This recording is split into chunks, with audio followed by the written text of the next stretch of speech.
Hi hello എല്ലാവർക്കും പുതിയൊരു വീഡിയോയിലോട്ട് സ്വാഗതം. ഇന്നത്തെ വീഡിയോ എന്ന് പറയുന്നത് ബോഗൺവില്ല റിപ്പോർട്ടിങ്ങിൽ നമ്മൾ ശ്രദ്ധിക്കാണ്ട് പോകുന്ന ഒരു മിസ്റ്റേക്കാണ് കേട്ടോ. എന്ന് വെച്ചാൽ ഞങ്ങളിപ്പോൾ വീട് പാർത്തിട്ട് 5 വർഷത്തോളമായി. ഞങ്ങൾ വീട് പാർത്തപ്പം ഒരു 10-12 വെറൈറ്റീസ് ഞങ്ങളിത് വാങ്ങിച്ചിട്ടുണ്ടായിരുന്നു. അതിൽ പലതും നഷ്ടപ്പെട്ടു പോയി. അതിൽ 1-2 അങ്ങനെയൊക്കെയാണ് കിട്ടിയിട്ടുണ്ടായിരുന്നുള്ളൂ. അപ്പോൾ ഞാനത് റിപ്പോർട്ട് ചെയ്യാൻ വേണ്ടി എടുത്തപ്പോൾ കണ്ടത് എന്താ വെച്ചാൽ ഇപ്പോൾ ഇതിൽ കാണുന്നുണ്ട്, ഇത് പ്ലാസ്റ്റിക് കവറിലാണ് ഇതിൻ്റെ റൂട്ട് വരുന്ന ഭാഗം കണ്ടില്ലേ. അപ്പോൾ ചിലർ വിചാരിക്കുന്നത് അതുപോലെ തന്നെ റിപ്പോർട്ട് ചെയ്യാം. എനിക്ക് അന്ന് റിപ്പോർട്ട് ചെയ്യുമ്പോൾ ഉണ്ടായിരുന്നത് നെറ്റ് ബോട്ടായിരുന്നു അതിലുണ്ടായിരുന്നത്. ചിലർ പറയും അത് കൊടുക്കാൻ വെച്ചാലും പ്രശ്നമൊന്നുമില്ല, റൂട്ടൊക്കെ വരും. പക്ഷെ അത് വെറുതെയാണ്. നമ്മളെ കയ്യിൽ ഇപ്പോൾ ഇതേപോലെ പ്ലാസ്റ്റിക് കവറോ അല്ലെങ്കിൽ നെറ്റ് പോട്ടോ അങ്ങനെയൊക്കെ കണ്ടു കഴിഞ്ഞാൽ അത് ഉടൻ നമ്മൾ റിമൂവ് ചെയ്തിട്ട് പിന്നെ പോട്ട് ചെയ്യാം കേട്ടോ. എന്നെങ്കിലാണ് നമ്മളെ പ്ലാന്റ്സൊക്കെ സർവൈവ് ചെയ്ത് വരുള്ളൂ, നല്ല ഹെൽത്തി ആയിട്ട് വരുള്ളൂ. അപ്പം ഞാനത് പോട്ട് ചെയ്തു. ഫസ്റ്റിൽ ഞാൻ അടിയിൽ നമ്മൾ ഈ വാഴയുടെ ഇലയൊക്കെ ഉണങ്ങിയതില്ല, അതാണ് ഞാൻ ഇട്ടത്. പിന്നെ സാധാ മണ്ണാണ് ഞാനിതിലിപ്പോൾ വളമൊന്നും ചേർത്തിട്ടില്ല കേട്ടോ. പിന്നെ ഇപ്പോൾ ഒഴിക്കുന്നത് സാഫ് കലക്കിയ വെള്ളമാണ് കേട്ടോ. എന്നിട്ട് പിന്നെ ഞാൻ അതിൻ്റെ ഫ്ലവേഴ്സൊക്കെ ചിലതിൻ്റെ ഒക്കെ ഒന്ന് വെട്ടി കൊടുക്കുന്നുണ്ട്. ചിലത് ഒന്നുകൂടി ഒന്ന് വാടട്ടെ എന്നിട്ട് വെട്ടാമെന്ന് വിചാരിച്ചിട്ടാണ് കേട്ടോ. പിന്നെ എൻ്റെ ഇതുവരെയുള്ള കളക്ഷൻസും ഞാനിതിൽ കാണിച്ചു പോകുന്നുണ്ട്. സത്യം പറഞ്ഞു കഴിഞ്ഞാൽ ഇതിൻ്റെ റേറ്റൊക്കെ ചിലതിൻ്റെ ഒക്കെ ഞാൻ ഇപ്പോഴാണ് അറിയുന്നത്. 1000 രൂപയൊക്കെ ഉള്ള പ്ലാന്റൊക്കെയാണ് എൻ്റെ കയ്യിലിരിക്കുന്നത്. അതൊക്കെ ഞാൻ ഇപ്പോഴറിയാം, ഞാൻ തന്നെ ഞെട്ടിപ്പോയി. അത് ഞാൻ കാണിച്ചു തരാം. ഈ ഒരു പ്ലാനിനാണ് കേട്ടോ 1000 രൂപ എന്ന് പറഞ്ഞത്. ഇത് ഞാൻ കേച്ചേരിയിൽ, തൃശ്ശൂർ കേച്ചേരിയിൽ അവിടെ ഇതിൻ്റെ ഒരു വലിയൊരു ലോകം തന്നെ ഉണ്ട്.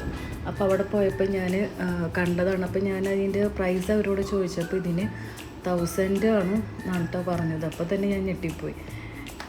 ഇതെന്ന് പറഞ്ഞപ്പോൾ ഈ ഒരു കമ്പുമ്മലാണ് കേട്ടോ ഇത്രയും ഒരു കൊല പൂവുണ്ടായിട്ട് നിൽക്കുന്നത്. ഞാനിത് സത്യം പറഞ്ഞ് നോക്കാറ് പോലും ഉണ്ടായിരുന്നില്ല. ഈ ബോഗൺവില്ല എന്ന് പറയുന്നത് എനിക്ക് അത്ര വലിയ ഇൻട്രസ്റ്റ് ഇല്ലാത്തൊരു ചെടിയായിരുന്നു ഇത്. പക്ഷെ ഇപ്പോൾ ഇതിൻ്റെ പല ടൈപ്പിലുള്ള പൂക്കളും കാര്യങ്ങളൊക്കെ കാണുമ്പോൾ ഒരു ഇഷ്ടം തോന്നി തുടങ്ങിയിട്ട് ഇപ്പോൾ ഞാനിത് ഓരോ ടൈപ്പ് മേടിച്ച് വെച്ച് തുടങ്ങി കേട്ടോ. അപ്പോൾ അതിലിപ്പോൾ ചിലതിലൊക്കെ ഇങ്ങനെ പൂവിട്ട് വരുന്നതേ ഉള്ളൂ, ചിലതിൽ പൂവിട്ട് കൊഴിഞ്ഞു പോയി. അപ്പോൾ ഈ വെള്ളം തന്നെ 2 ടൈപ്പ് ഉണ്ട്. ഇപ്പോൾ അതിൻ്റെ ലീഫ് വ്യത്യാസമുണ്ട് കേട്ടോ കാണാനായിട്ട്.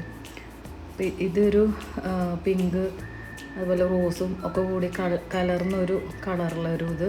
പിന്നെ ഇതിങ്ങനെ അടുക്കടുക്കായിട്ട് ഇങ്ങനെ ഉണ്ടാകുന്ന പൂവാണ് കേട്ടോ അത്. അതിൻ്റെ വേറൊരു കളറും കൂടി ഉണ്ട്. പിന്നെ ഇതിൻ്റെ പേരൊന്നും എനിക്കറിയില്ല, പലതിൻ്റെ പേര് എനിക്കറിയില്ല. പലതിനല്ല, ഒന്നിൻ്റെയും പേര് എനിക്കറിയില്ല. ഇപ്പോൾ ചിലതൊക്കെ ഞാൻ കട്ട് ചെയ്ത് വെച്ചിട്ട് അതൊക്കെ പിടിച്ച് കിട്ടിയിട്ടുണ്ട് കേട്ടോ. 1-2 പോട്ടിലൊക്കെ ഞാൻ വെച്ചിട്ട് അതൊക്കെ പിടിച്ച് കിട്ടിയിട്ടുണ്ട്. ഇതൊക്കെയാണ് കേട്ടോ ഞാൻ മേടിച്ച് വെച്ച കളറുകളൊക്കെ.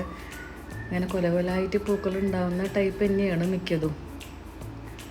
ഇതാണ് ഞാൻ പറഞ്ഞത്, ഇതിൻ്റെ ലീഫിന് വ്യത്യാസം. ഇതിന് എത്ര 280 തോന്നുന്നു ഇതിൻ്റെ റേറ്റ് ഞാൻ വാങ്ങിച്ചപ്പോൾ ഉണ്ടായിരുന്നത്.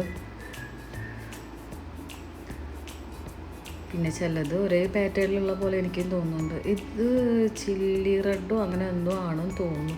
ഇത് ഞാൻ എൻ്റെ പഴയ വെറൈറ്റിയിൽ ഉണ്ടായിരുന്ന ഒന്നാണ് കേട്ടോ. ഇത് ഇപ്പോഴാണ് ഇപ്പോൾ പൂവിട്ട് തുടങ്ങിയത്. ലീഫൊന്നും അങ്ങനെ അതിൽ കാര്യത്തിലില്ല. ഇതിപ്പോൾ നമ്മൾ റിപ്പോർട്ട് ചെയ്ത് വെച്ചത്.